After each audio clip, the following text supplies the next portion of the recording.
वन्य प्राण्यांच्या हल्ल्यात मृत्यू झाल्यास 20 लाखांपर्यंत मदत दिली जाते।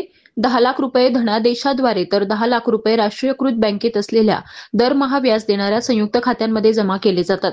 तसेच अपंग झाल्यास 5 लाख रुपये, व्यक्ती गंभीर जखमी झाल्यास 1,25,000 रुपये आणि किरकोळ जखमी झाल्यास 20,000 रुपये औषध उपचारासाठी खर्च दिला जातो।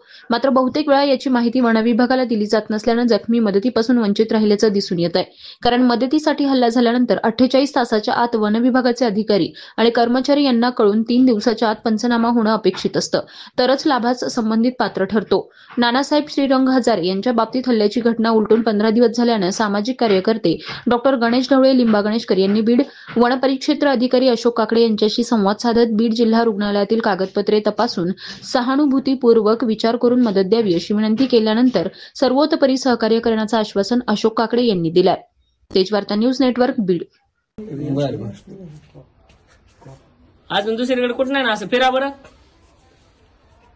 बर पाटीला वळण कसलं झालं तिथं पाटीला आतमध्ये का?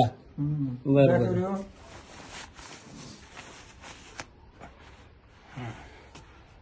बर बर ठीक आहे।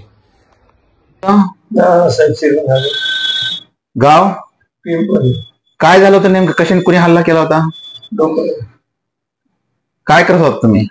काय नाही, आपण बसलो होतो आले तर पाणी मीठ अंगावर झालं। पुढं काय कुठं दवाखान्यात दाखवलं? आपल्या इथले लिंबा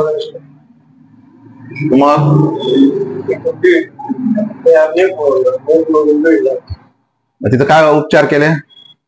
काय नाही, डोक्यात चालू इंजेक्शन केलं सांगितलं नाही, बाकी सलाईन नाही, काय होतं पुन्हा पट्टी बदली नाही, काय ड्रेसिंग नाही, फिशिंग नाही, काय बोललं नाही। तेज वार्ता न्यूज नेटवर्क को सब्सक्राइब करें और बेल आइकॉन प्रेस करें।